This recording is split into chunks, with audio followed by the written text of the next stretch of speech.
Dear entrepreneurs, dear students, good evening. Today, I will introduce you the business model canvas. Business model canvas can help enterprise or entrepreneur to think about our business model logic. It is an important tool for us. So today, I will introduce you the business model canvas. And before I start my lecture, I will introduce you myself. My name is Yingdi. I have been working for 28 years. Before my work, I was a software engineer, and later on, I was a technical executive and CEO of enterprise. And later on, I give lectures to MBA students about digital business. Today, I will give you some lecture which is different from the knowledge in the past. Our way of thinking needs to transform from our comfort zone to the learning zone, or even enter into the challenging zone. So today's lecture, I hope that you can open your border of thinking and do not limit your thinking. First of all, let's look at this slide. When we design our business model, an important thing is about the innovation of thinking.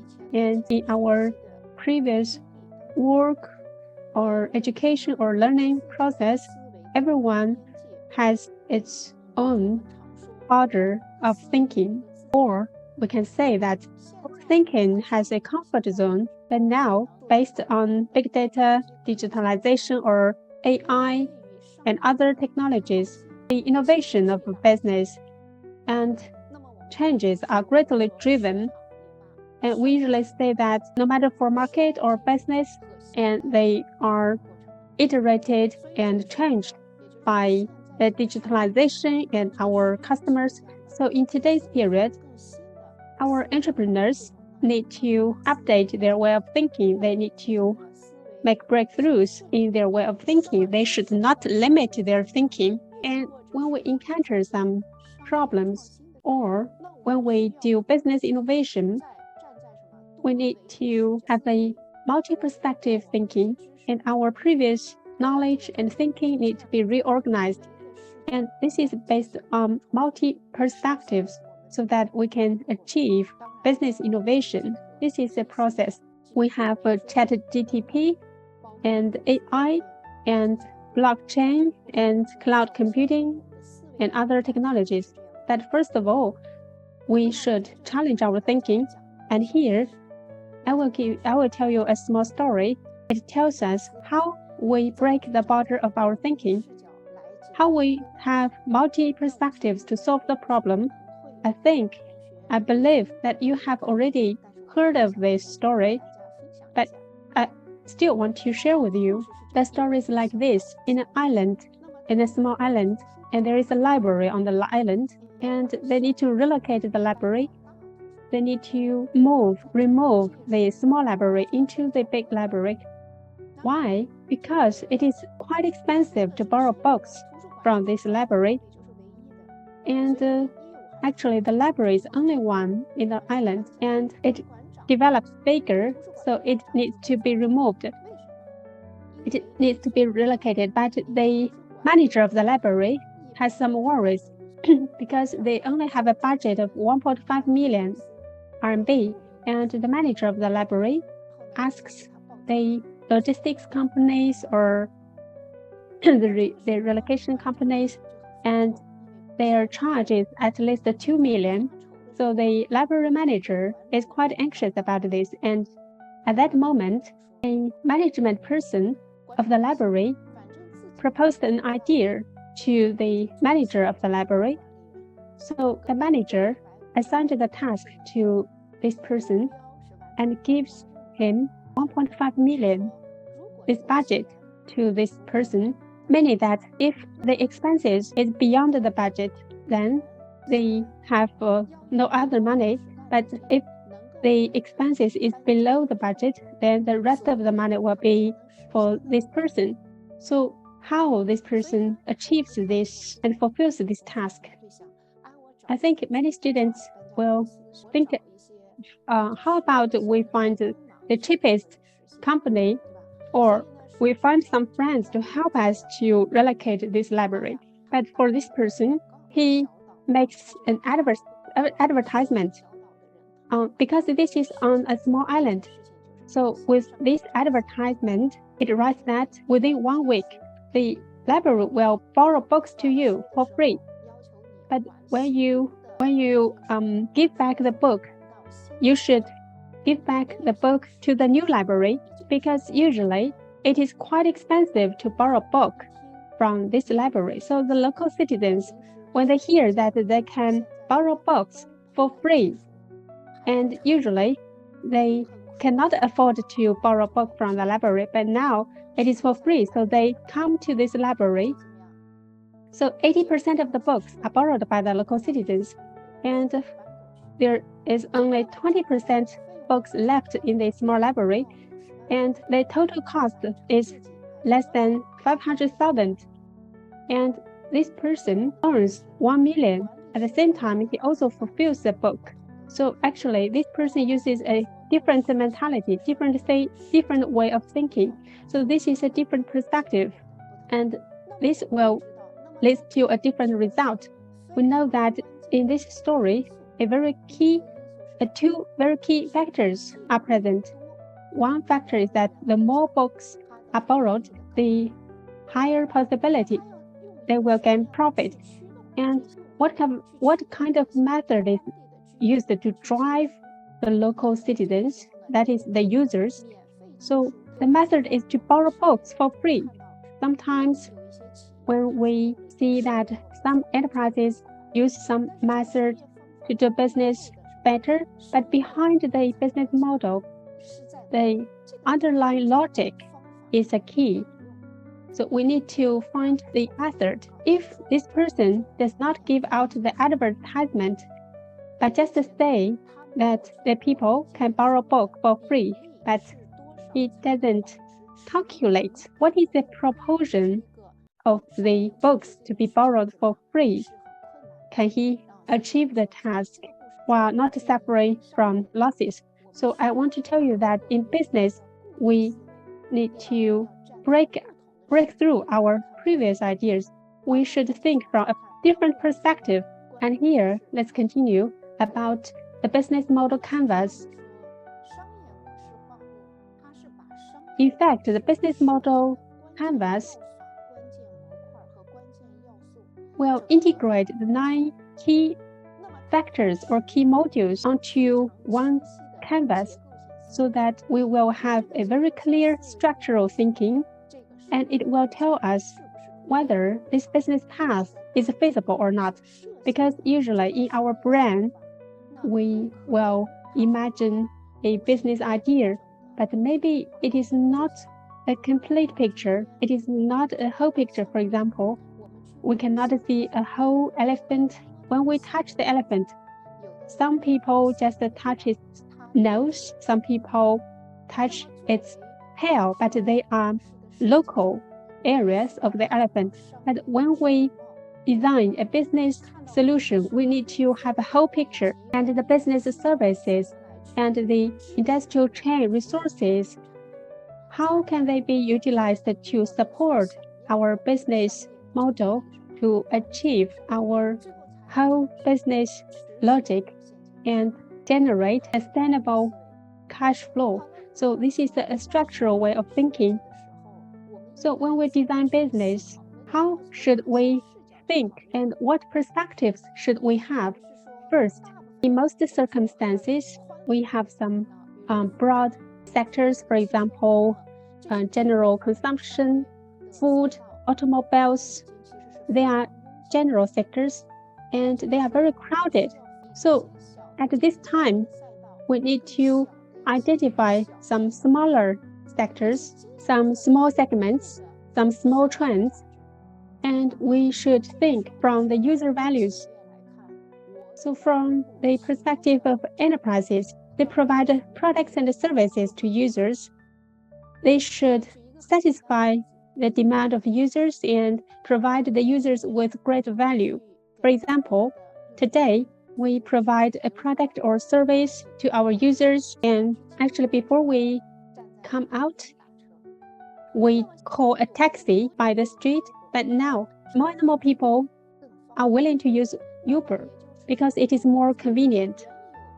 That is to say, on the basis of the taxi field, Uber provides a higher value for the users, so it iterates the existing taxi. However, is it 100% iterating? No. From the user perspective, not all the users able to use Uber, so taxi becomes a supplementary service to Uber. That is to say, Uber provides a higher value for the users. And within this value, actually, the scenario of calling a taxi, actually, it made some improvement. First, the user experience is higher, the efficiency is higher, and for the users, time is money. So it helps the users to improve the efficiency and make the users more convenient.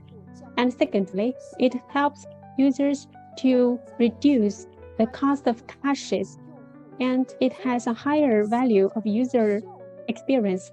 So from efficiency, cash cost, and the experience, from these three perspectives, it quickly enters into the market and accepted by the users. So today when we design our business, first of all, we should think in this small trend and this small segment, what is the value we provide to users and whether this value is higher than the other competitors in this market.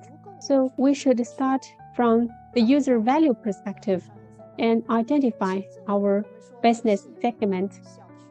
And in some small trends and small fields, we need to identify the key. For example, Uber and taxi. Between Uber and taxi, actually, Uber improves the user value. And let's look at another scenario. For example, some coffee shops, and there are different coffee shops. Their services, for example, digital business or intelligent business, actually, they have more services to the users. That is to say, they identify some keys. They identify the keys to some small segments. And after that, we need to observe several aspects. First, how can we create new scenarios of business? For example, we hope that the users can call a taxi with their mobile phone, and what kind of scenario can we have for the users? And from the perspective of the users, in terms of their service demand, how can we design and create their application scenarios and the scenario of providing services? So we start from the user value perspective, and we need to create new scenarios. And in these new scenarios, not all the users will serve us. And based on that, we will have new customers and new segments. So that means we have more targeted segmentation of our users, and we will provide more convenient services for the users to solve some long-term problems and form our solutions and then put them into the market. So business model canvas can help the team to generate ideas. That is to say, today, as the entrepreneurs, as CEOs, we need to work together and discuss with our team about our business idea. The business model canvas plays an important role because everyone has a different perspective.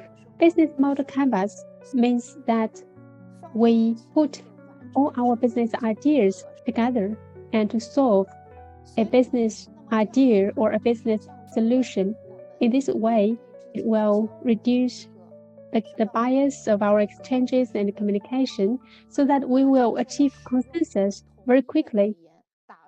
And with the same language, we will achieve consensus and we can help the users to find the solution. because business model aims to solve social problems, and from very small users, including the babies, the kids, the youth, the adults, and to the elderly people, for different age groups, we have different users.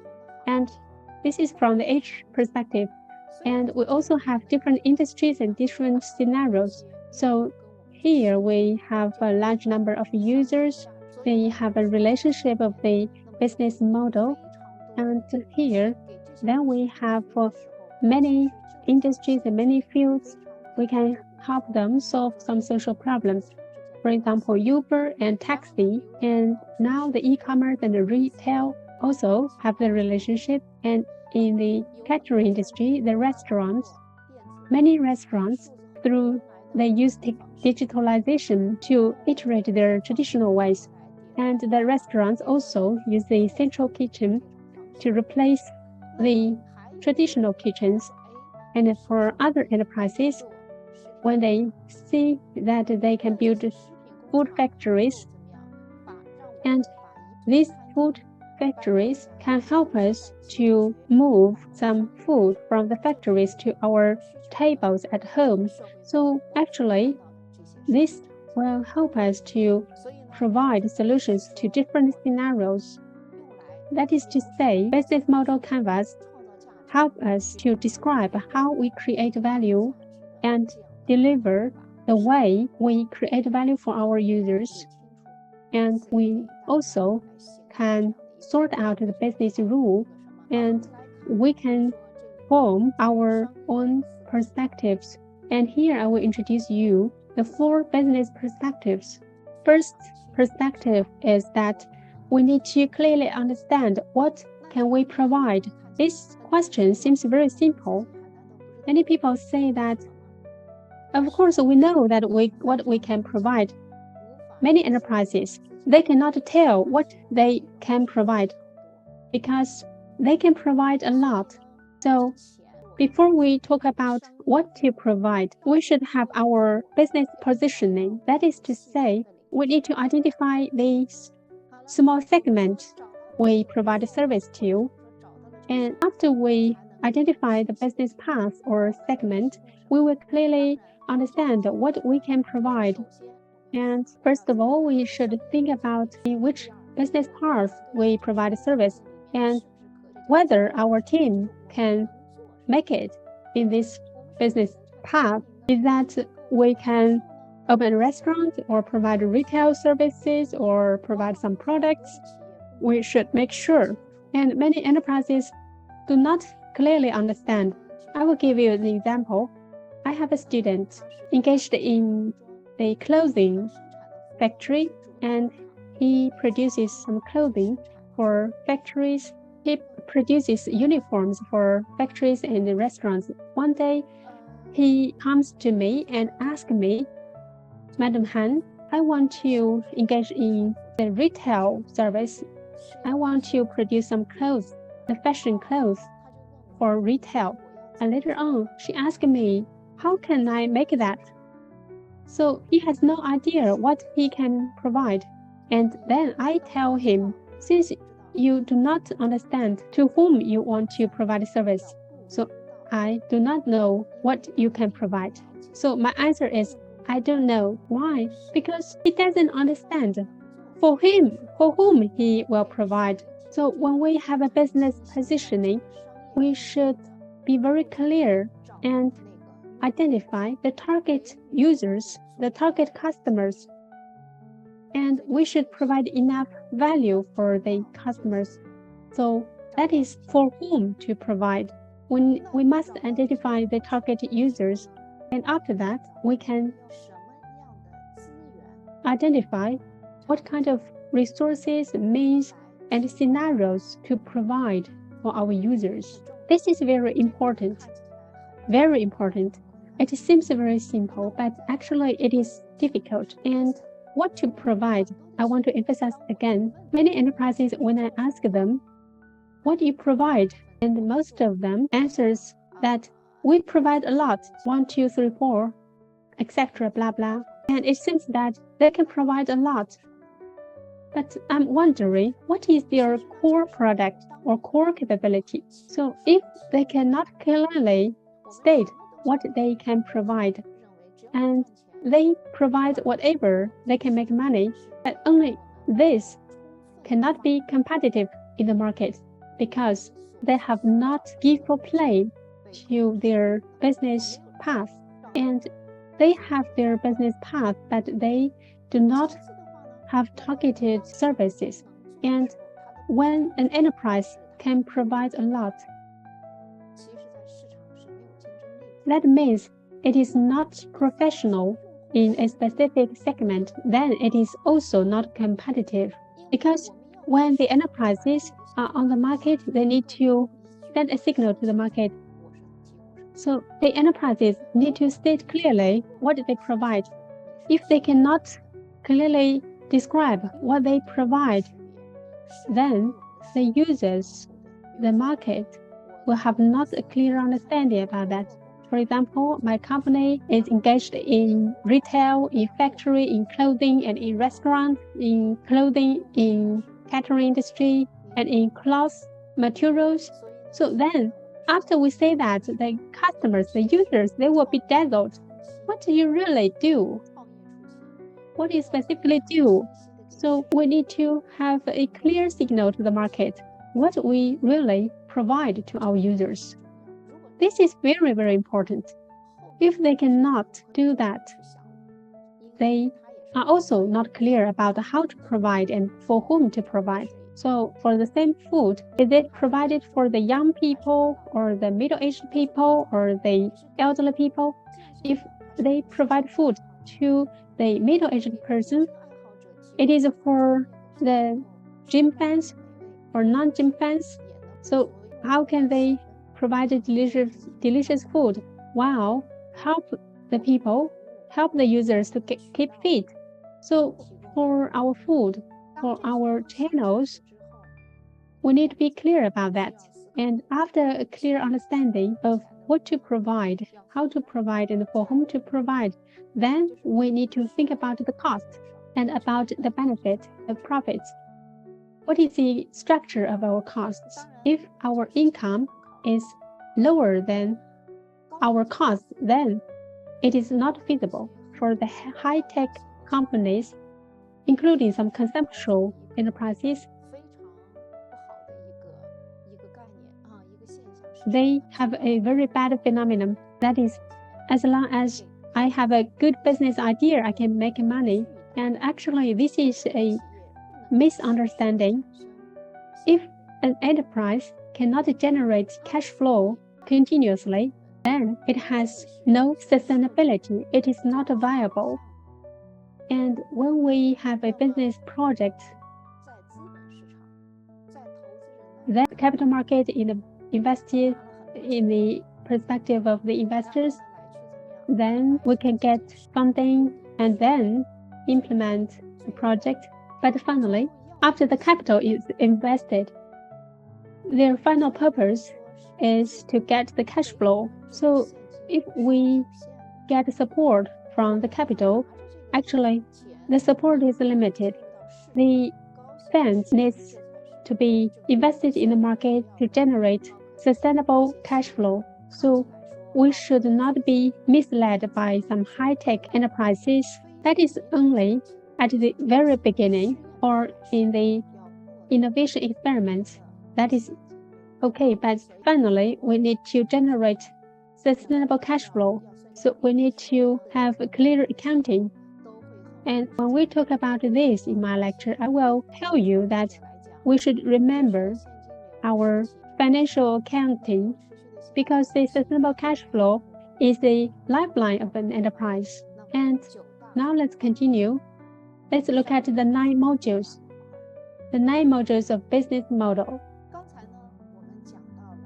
Just now, I talked about 4 perspectives of the business model canvas.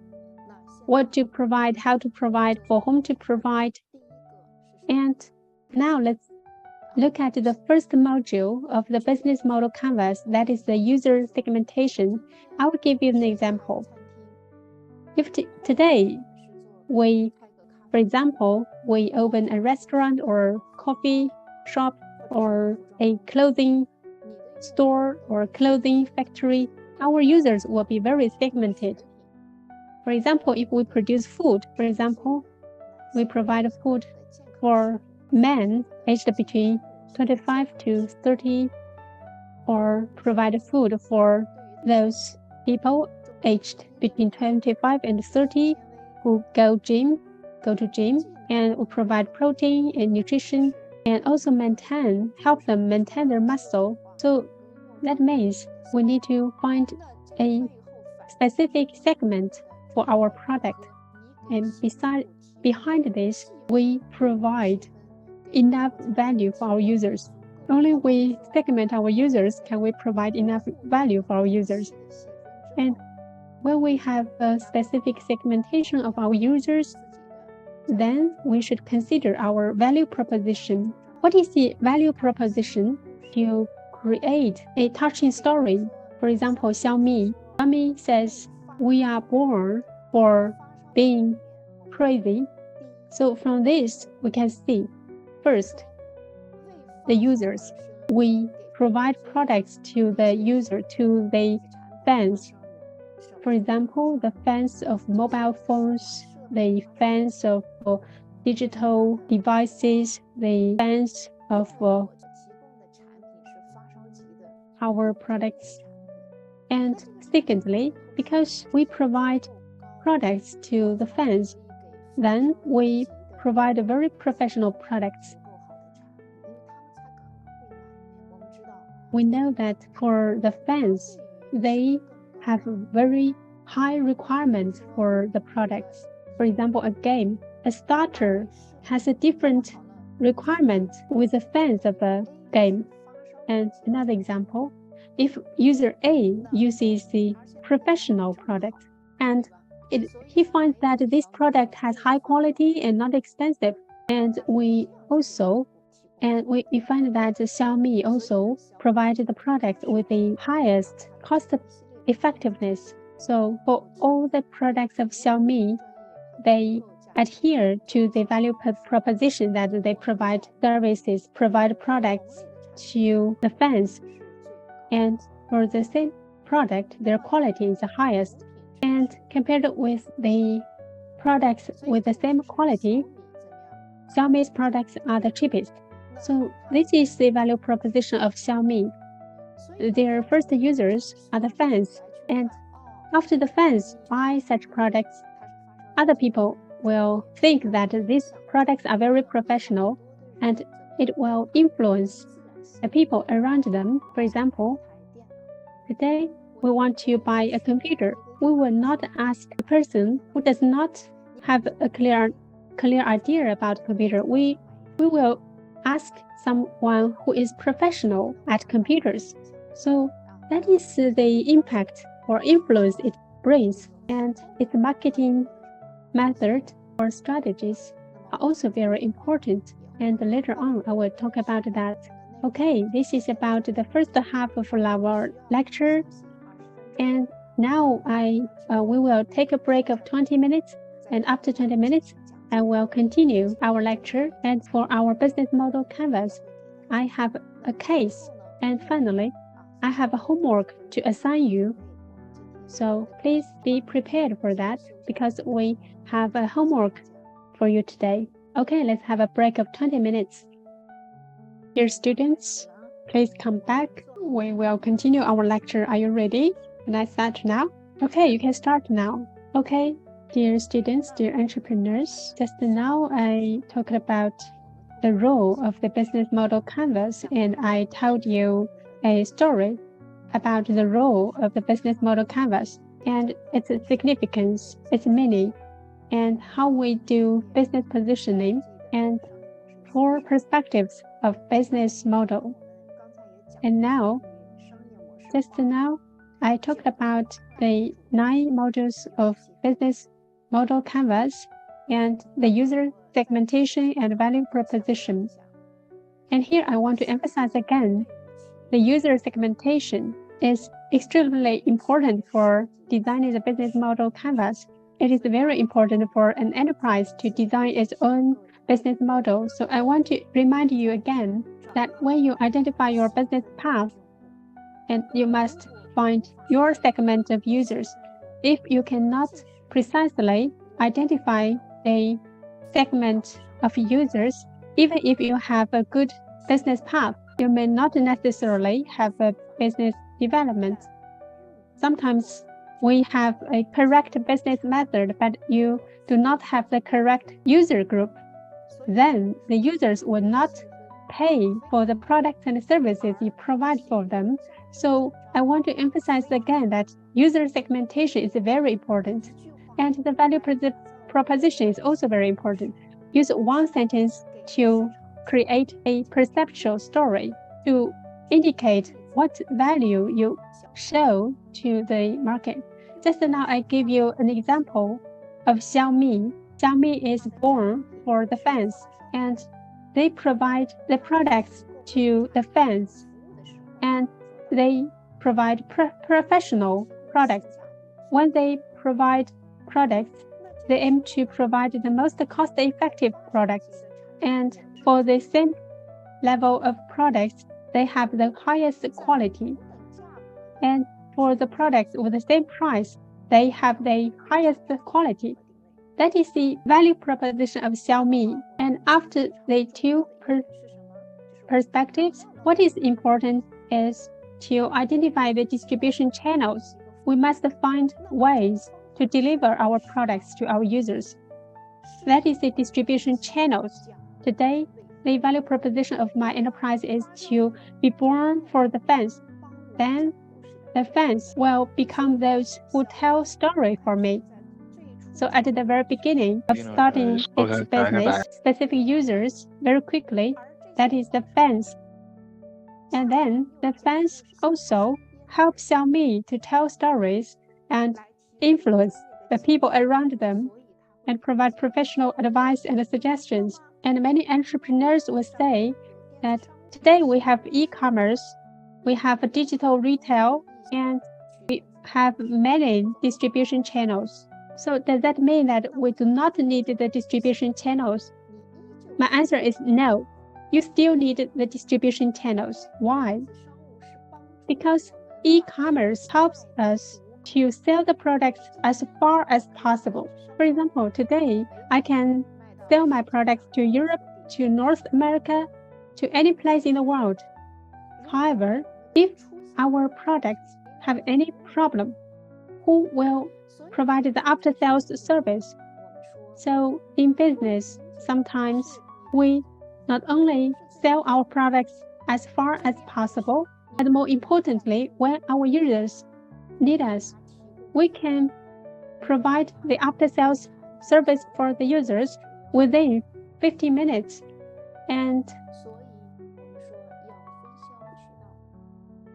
so that is why we need the distribution channels. And here I will tell you another story of business, okay?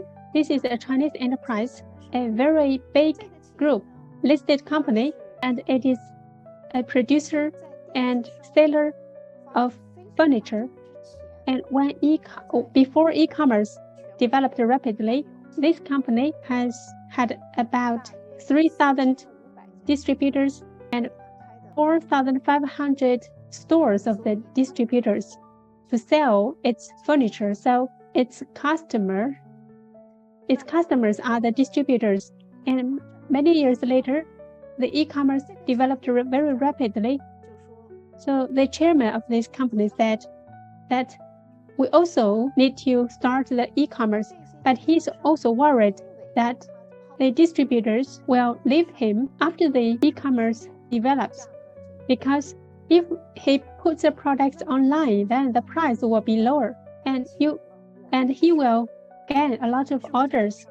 That will take away the market share of the distributors, so the distributors will be very worried.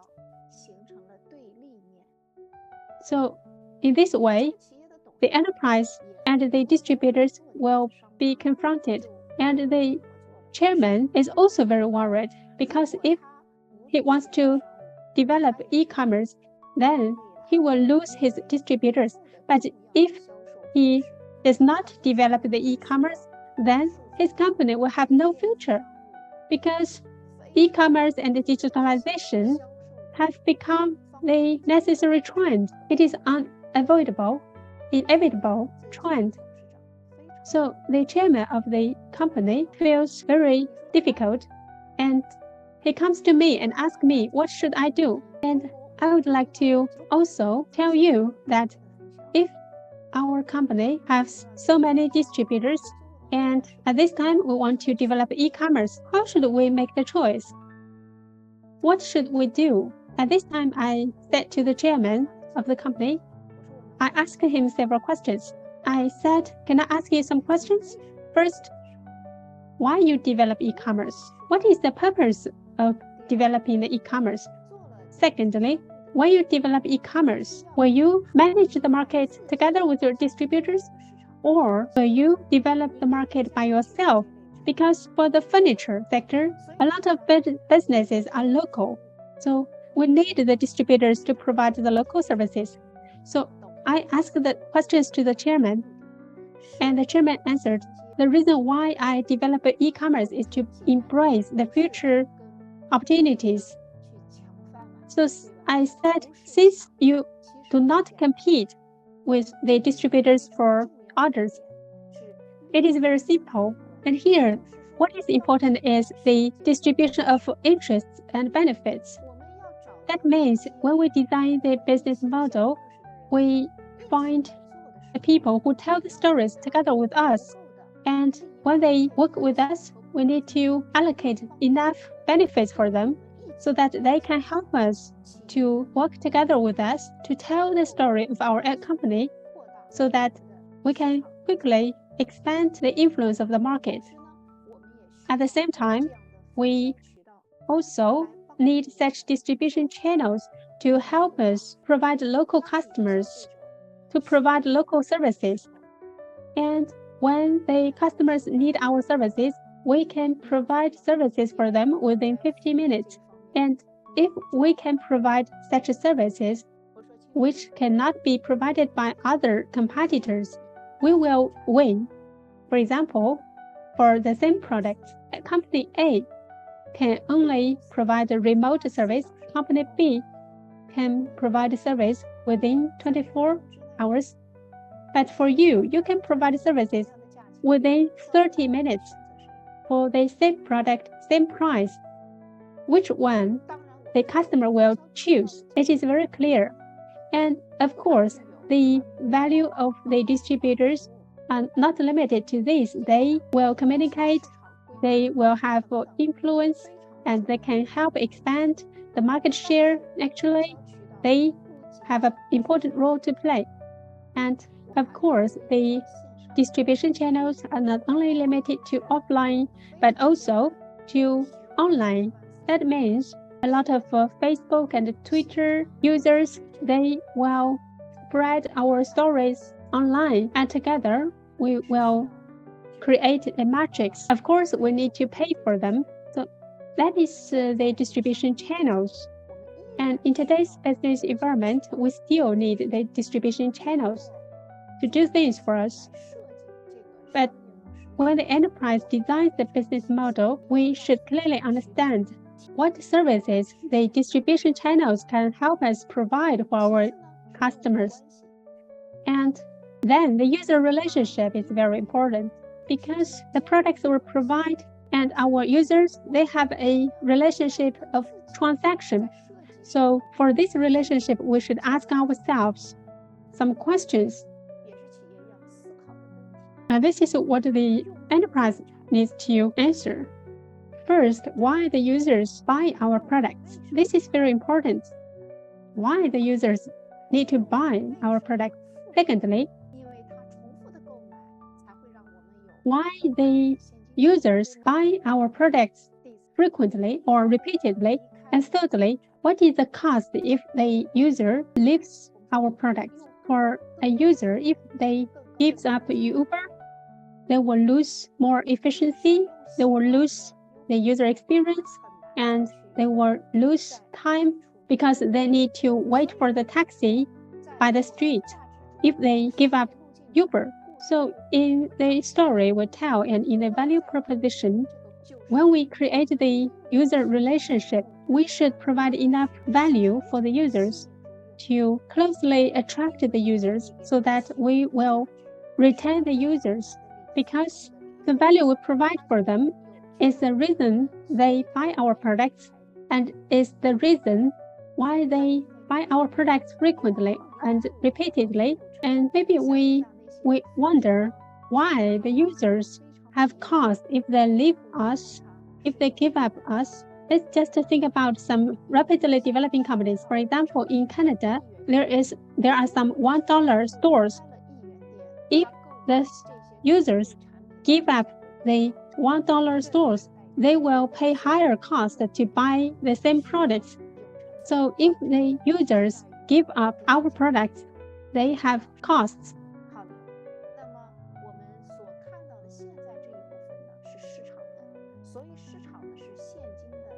And actually, market is a source of cash. If we provide services to the users and there are many people who tell stories for us and we have distribution channels, then we have cash flow. That is the source of our profits. We should think about what are the cash flow, and among the services we provide for our users, what are the main items we gain profits, and what are the pure services provided to the users.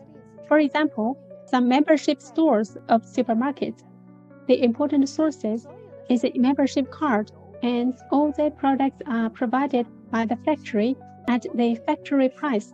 So for the supermarket, it provides the products directly to the users, and they provide quick and fresh products with very good services and at the factory price. But the supermarket only charge the membership fees. That is the important source of their profit. But for some other retailers, they will earn the money from the difference of prices. And for some other retailers, they not only earn the money from the membership fees, and they also earn other service fees. For example, they have sufficient number of users, customers, because they have sufficient products. And when the other companies put the products in their supermarket, they will charge fees from them, and they also provide delivery services and also earn money for them. So for different enterprises, they have different sources of revenues. This is important. We need to design the source of our cash flow. And next is the cost. That is to say, when we provide products and services to the market, we need to think about what resources we have. For example, we open a coffee shop. Do we provide good quality coffee and a nice environment? And where our coffee beans come from? And what kind of coffee we provide so that we can retain our customers? These are the key resources. We need to sort out these resources. Even if we provide products and services for our customers, we need to sort out our key resources. And after that, we need to consider how these resources get to you and how you utilize such resources and provide products and services to the market. So this is a win-win situation, and in which way we provide such key resources. This is our key resources and key activities. The key resources and key activities, how do they form a partnership network? And these partnership networks are providers of our key resources. For example, a coffee shop, it needs to provide fresh coffee with good taste and very comfortable environment and broadband network connection, and they provide delicious coffee and a nice environment for the customers. And here, what important are the fresh coffee beans and the good method to make coffee? And for the suppliers of coffee beans, should we make the coffee powder by ourselves or let the suppliers to make the coffee powder? So when we open a coffee shop, some coffee beans are grounded in our shop into powder, or some coffee beans can be sold to the customers. So these have different requirements for our key resources. So that is to say, we should have the network relationship of our key resources. We need to sort out who can provide products and services for us to support our business activities. And we need to pay for those who provide services to us. These are the costs we pay. And when we provide to the market, for example, the retail, when I earn money from the price difference, then these enterprises, actually, I will be very sensitive to the cost of the product. For example, a bag of sugar, for the same sugar, the price of company A is 3 RMB, and the price of company B is 4 RMB. Then, by comparing between them, I will choose company A, whose cost of sugar is 3 RMB. So my requirement for the partnership network and my cost is determined by the service model I provide for the customers. If I just charge the membership fees from the customer, then it makes difference whether the price of the sugar is 3 RMB or 4 RMB. It's okay. It doesn't matter for me because this is not my source of revenue. So I do not care about this cost. That is to say, when we look at the structure of the cost, an important thing depends on how we deliver our services to the market, in which way we provide service to the customer. That will define our requirement for the partnership network and our requirements for the key resources.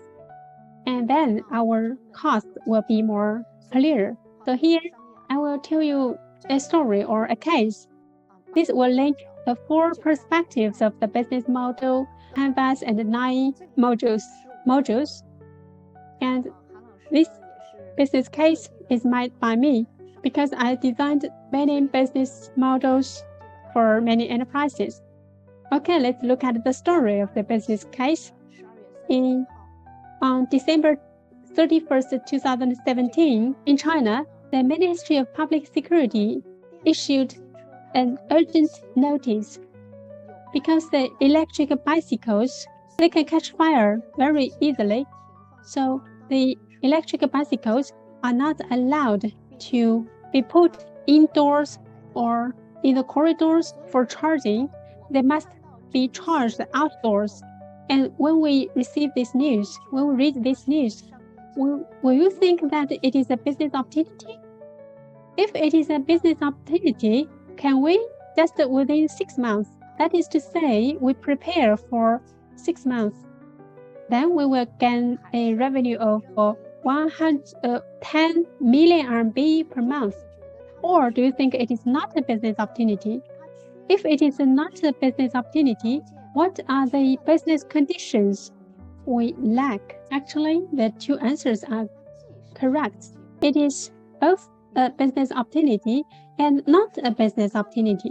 After we read the news, we will identify a business path. But I told you that the selection of users is very important. For some users, they have the business opportunities, but for other users, they do not have the business opportunity. Okay, let's look at this. What are the users who have opportunities? And in this story, within a residential area, which department is responsible for the safety? That is, the property management company is responsible for that. So the property management companies are quite sensitive to the safety issue. If we are the solution provider for the e-bike safety, then we have 2 business paths. First, should we design the solution and sell our solution to the property management company, or we provide a solution and jointly operate the solution together with the property management company. For these two options, who can make the decision? If you choose the first option, then property management company will be your customer. And if you choose the second option, then the property management company will be the users of the e-bike. And for the users of the e-bikes, they are not the business opportunity. Why? Because within a residential area, if we encounter some charging stations, we will find that actually in the four parts of the charging stations value, actually they are the least valued. The common users of the e-bike, they are low price and low frequency because they just charge the e-bike every 2 or 3 days, and every time their charging fee is less than 2 RMB. So for each charging station, it cannot operate several hundred or several thousand times a day. So the cost and the revenue of a charging station is not balanced.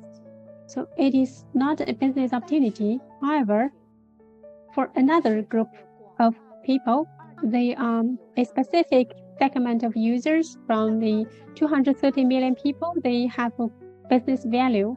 Who are they? They are takeaway delivery men. Why? Because they are not the common users of the e-bikes. They are not the common commuters. They need to use the e-bikes for work. They work 8 hours or 10 hours a day, and within such a long time, they need to charge 2 to 3 times a day to support their work. But if their e-bike is out of electricity, they will put in the charging station to charge. Then they need to wait for some time, and it will affect their work. But if they do not charge, and if they do not have the battery, then they cannot go to work. They cannot continue to work. So for this time, if we provide them with the charged battery for the takeaway delivery man, they only need to change the battery. It's very quick. And for the delivery man, the delivery company are responsible for them. And for the delivery companies, they have many service stations, and one service station will be charged of 70 to 100 delivery men. If we provide the charged battery to the takeaway delivery service station, then we will find that the frequency of the battery use will be closely connected with the intensity of the delivery man. So for the delivery man, they work for 10 hours in a run. They need to charge the battery to support the work, and at the same time, they need to buy an e-bike at a high cost when they start this work. And it is not worth doing just for a short period of time, and so they need to continue their work. And if we provide the battery for them, we can rent them. And if we rent them, they need to pay the deposit and the rent fee, because the rent fee is lower than the purchase fee. And we also rent the e-bike for the delivery man. And now for the delivery man, they have the e-bike and they charge the battery. They can be supported for the work. And for the takeaway service companies, because the delivery man has to buy an e-bike at a high cost, so it is not easy to recruit employees. But now our solution is to provide the bike for the delivery man and rent them so that it will be easier for the delivery man to have the e-bike, and it will also reduce the cost for the takeaway service companies. And our solution is a shared lithium battery. We designed the power exchange cabinet to satisfy the demand of the users. And here, the intelligent battery box can enable us to see the operation mode in a real time. Now let's look at the result. And we put all these factors in a business model canvas to tell the business story. So what is our value of the enterprise? That is to provide good quality lithium battery and e-bike for our users, and we provide our product for 5 million deliverymen. We do not target the 230 million e-bike users. We just target the 5 million deliverymen among the 230 million e-bike users.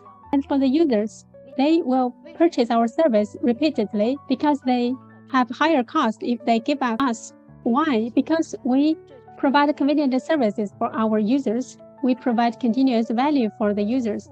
They are willing to use our service every day, and they must use our service every day because they need to work.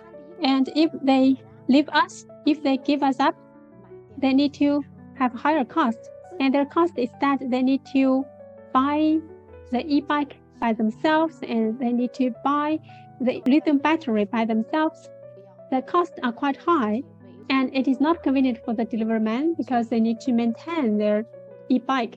So it's very troublesome. So we just provided the services for the deliveryman. And with this market of 5 million deliverymen, we do not need any marketing cost because every takeaway service station is a channel which tells a story for us.